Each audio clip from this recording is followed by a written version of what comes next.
Allah yang memanggilnya khusus diprioritaskan? Adakah orang-orang semuanya memanggil? Di sini yang dipanggil orang-orang yang beriman, Pak. Nah, lalu kita mikir, kok Allah bisa memanggil orang yang beriman? Lah kita mikir sendiri, semua yang hadir sini udah beriman belum gitu?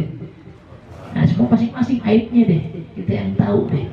Tetapi dari ayat ini Allah itu memanggil khususnya, ya ayyuhallazina amanu kutiba alaikumussyam kama kutiba alal ladzina min qablikum la'allakum tattaqun. Di akhir ending ayat ini, sehingga orang yang beriman itu diwajibkan untuk mereka berpuasa. Tuh. Orang-orang yang nggak beriman, ingat, belum diwajibkan. Tapi dituju oleh Allah, dipanggil nih orang-orang yang beriman, ya ayyuhalladzina amanu, hai orang-orang yang beriman, berpuasalah kamu. Kewajiban atas kamu yang aku perintahkan, kata Allah, sebagaimana sebelum dari orang-orang terdahulu. Orang-orang terdahulu ini yang mana? Orang yang beriman juga. Tuh. Supaya apa? Takut. Intinya apa kita? Supaya bertakwa kepada Allah Subhanahu wa ta'ala. Coba bayangkan. Nah, kalau kita ambil tafsiran tersebut, kalau memang Allah memanggil orang yang beriman, lalu Nabi memberikan kesempatan kita sebagai umatnya. Nih, kita menggantungkan kepada Nabi. Kalau Allah memanggil kepada orang-orang yang beriman. Tapi kita punya Nabi Rasulullah, karena kita punya panutan, beliaulah yang bertanggung jawab atas kita, umat-umatnya, sebrengseknya kita. Ingat nih, serusaknya kita, kezaliman kita, kemaksiatan kita, itu Nabi yang tanggung di hadapan Allah, meminta kepada Allah, biarkan umatku mereka atas pendosa, maka ya Allah, berikan daripada kewajiban buat mereka umatku, agar mereka juga berpuasa supaya mereka bertakwa kepada Allah. Itu berarti dibantu sama Rasulullah kan? Padahal kita nggak dipanggil, Pak. Kalau kita mengaku beriman, maaf, saya sendiri juga kurang beriman. Tapi dalam arti apa? Berkat Nabi Muhammad yang memohon kepada Allah, kalau engkau memanggil ya ayyuhalladzina amanu, ya Allah, bagi orang-orang yang beriman, ya Allah, lalu kenapa enggak kau memanggil ya ayyuhannas kepada seluruh manusia? Tuh, kita mesti pelajarin tuh ayatnya tuh. Kalau Allah enggak memanggil ya ayyuhannas, kenapa enggak memanggil para manusia seluruhnya? Kullu bani unsa, kullu bani Adam, dari keturunan Adam semuanya kita yang lahir nih. Enggak dipanggil sama Allah, yang dipanggil. Tapi kita punya Nabi, ingat, beruntung kita. Nabi sendiri yang minta sama Allah agar umatnya diberikan kewajiban untuk menjalani puasa Ramadan, supaya dari umatku bertakwa kepadamu ya Allah. Allahumma salli ala Muhammad wa ala ali Muhammad. Kalau tanpa Nabi Muhammad, kita nggak bakal dipandang oleh Allah Subhanahu wa ta'ala. Jadi beruntung. Kenapa saya buka tafsir begini? Karena kita akui keimanan kita kendor, turun naik. Atas kewajiban sholat 5 waktu, ntar dikerjain 4 rakaat, nggak sampai full, entar 1 kosong. Ada lagi kezaliman kita, dosa kita, kemaksiatan kita, itu kita orang-orang yang kurang beriman. Cuman, nah inilah keberuntungan kita sebagai umat Nabi Muhammad. Maka Nabi Muhammad yang meminta langsung kepada Allah, atas umatku ya Allah, wajibkan buat mereka untuk mereka menjalankan daripada, yaitu puasa di bulan Ramadan. Apa sih puasa yang kita ambil semuanya kalau bukan apa? Takwa kepada Allah. Ya mungkin dari puasa pasti antum semua menjadi keimanan antum lebih kuat dari sebelumnya. Coba kita pakai nalar kita, logika. Antum puasa dengan syahrul sabar, bulan yang penuh sabar, syahrul mubarak, bulan yang penuh berkah, syahrul maghfirah, banyak bulan di Ramadan Allah mengampuni segala dosa-dosa manusia. Tuh. Di situ kita bakal nemuin nggak keimanan kita kalau nanti 1 bulan penuh? Pasti nemuin, Pak. Kita bisa nahan apa? Haus, makan, lahir lagi nggak pernah baca Quran, kita baca Quran, dilatih selama 1 bulan. Lalu kita apa? Sedekah, jaga ucapan. Tuh. Jadi puasa penuh itu bulan Ramadan. Justru inilah kepentingan kita berpikir. Nih tafsirnya luar biasa. Kenapa? Justru dari situ Nabi Muhammad meminta kepada Allah, yakin umatnya akan bisa menjalani daripada bulan Ramadan. Kita semua yang gak beriman akan menjadi beriman. Pasti gak sama sebulan kalau kita benar-benar istiqomah? Pasti kita beriman. Tuh, sebulan penuh kita jalanin puasa. Gak mungkin kalau ente gak puasa berarti ente gak beriman. Itu doanya Nabi, makanya terwujud. Alhamdulillah, meskipun kita banyak dosa, banyak maksiat, tapi selama 1 Ramadan sampai 30 hari itu Ramadan yang kita isi dengan amalan-amalan ibadah yang banyak, itu Nabi doanya dikabulin. Ternyata apa? Lihat, Allah senang lihat umatnya Nabi benar-benar bertakwa kita kepada Allah. Tuh coba lihat, kalau gak ada Nabi bagaimana wasilahnya kita? 11 bulan kita udah makan macam-macam, udah berbuat macam-macam, tapi ada 1 bulan yang kita nantikan, yaitu bulan Ramadan. Bersyukur tuh kita. Makanya alhamdulillah, sebagaimana ulama mengatakan Ar-Rajab syahrut tahakhalli. Rajab itu adalah bulan yang kemarin kita udah lewatin, adalah pembersihan, Pak.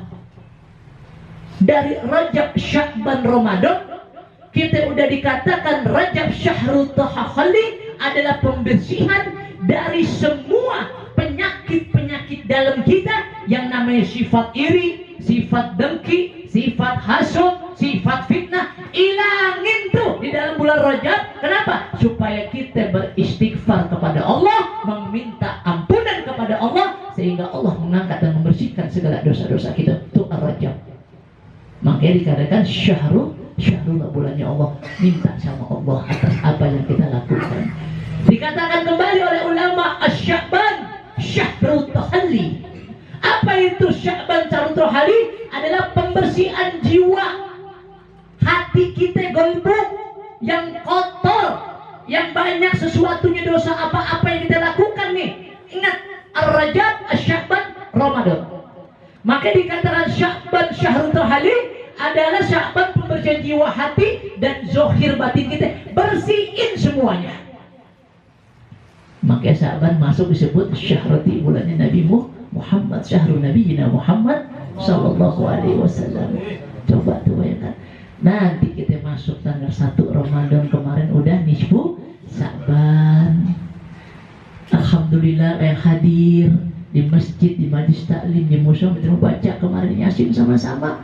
Itu maaf, sebagian ulama mengatakan itu adalah laporan kita selama setahun. Dari bulan Sya'ban ketemu Sya'ban, itu ditutup tuh amalan kita udah.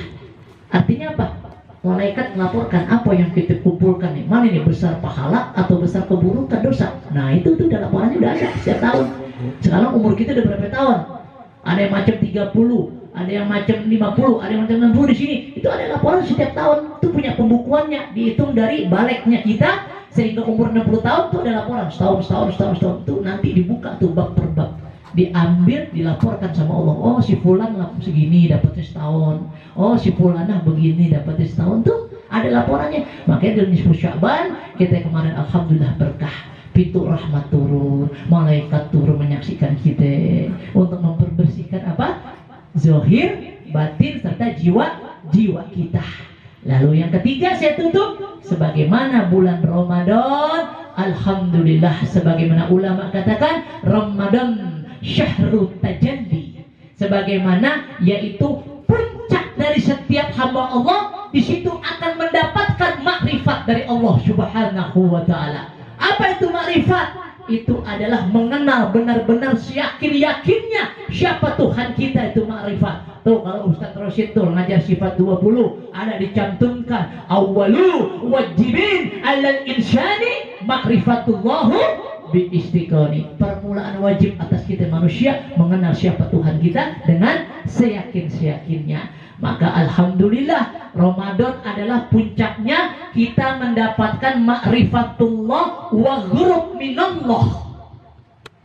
Kalau Rajab udah, kita beristighfar, minta hampura ampun sama Allah, taubat kita sama Allah. Bulan Sya'ban kita minta juga sama Rasulullah dengan salawat terbanyak, dibukakan segala hal-hal yang insya Allah mungkin bulan yang akan depan ini kita nggak tahu. Karena nisfu Sya'ban Pak, itu sebagian ulama fikih itu mencatat amal-amal Bapak, takdir Bapak itu berubah.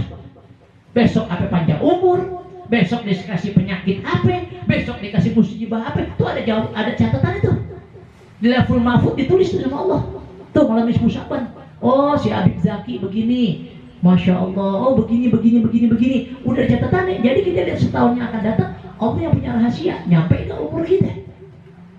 Tuh coba bayangkan, kita nggak tahu rahasia Allah. Makanya dengan datangnya bulan Ramadan, ayo kita senengin tamu agung datangnya setahun sekali, ambil manfaat di bulan Ramadan. Sebagaimana ma'rifatullah wa ghurub minallah adalah hati yang sudah disucikan oleh Allah. Sebagaimana kalau kita udah menjalani bulan Ramadan penuh dengan khusyuk, dengan istiqomah, maka kita mendapatkan predikat, yaitu manusia yang fitrah, yang sebagaimana seorang bayi lahir daripada rahim ibunya. Masya Allah, Rajab istighfar, Sya'ban salawat, Ramadan kita ngejalanin puasa, tuh dapat. Akhirnya apa? Semuanya kita dapat. Makanya Allah senang bagi orang-orang yang berzikir. Zikir ente baca la ilaha illallah dibandingin alam semesta ini nggak ada artinya Pak. Allah nggak bakal masuk di hati alam semesta ini. Bahkan hadis qudsinya ada. Allah berfirman, ma wasyi'anni ardi wala syama'i walukun wasyi'anni qalbu abdi. Sungguh langit dan bumi beserta isinya, kata Allah, aku nggak cukup ada di situ.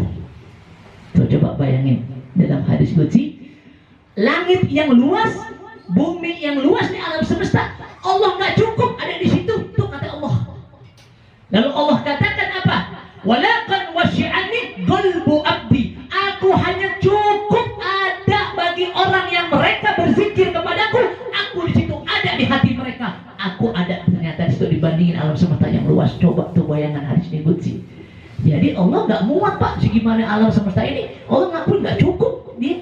Tapi Allah cukup bagi orang-orang hamba-hambanya hatinya yang banyak berzikir. Tuh di situ ada Allah. Tuh baru aku muat, kata Allah, ada di salah satu hambaku yang mereka berzikir kepadaku. Mudah-mudahan alhamdulillah sedikit ilmu daripada apa yang kita manfaatkan, kita sambut bulan Ramadan. Mudah-mudahan amal-amal kita bermanfaat. Dan saya ucapkan terima kasih banyak atas undangan seluruh yang hadir. Dan saya memohon maaf atas kehilafan saya, atas kezaliman saya, tutur kata saya mungkin bersilaturahim, bertetangga, atau mengaji atau mengajar di tempat yang lain, Majlis Nurul Ikhlas di tempat yang lain atau apa. Kalau saya ada salah, tolong dibukakan pintu maaf saya yang sebesar-besarnya, sehingga saya tidak tahu apakah umur saya besok masih berlanjut setahun lagi, apakah saya tidak tahu. Rasulullah, mudah-mudahan di dalam naungan ini, di dalam perkumpulan ini membawakan satu kita, jangan jauh kita dari rahmat Allah, jangan jauh dari Allah, jangan jauh dari berkah syafaat Rasulullah, dan jangan jauh daripada kita harus ikuti sunnah-sunnah Rasulullah sehingga kita ikut bermanfaat. Mungkin ini saya sampaikan, sekurang lebihnya al-fakir wal maaf. Akhirul kalam wabillahi taufiq wal hidayah. Wassalamualaikum warahmatullahi wabarakatuh.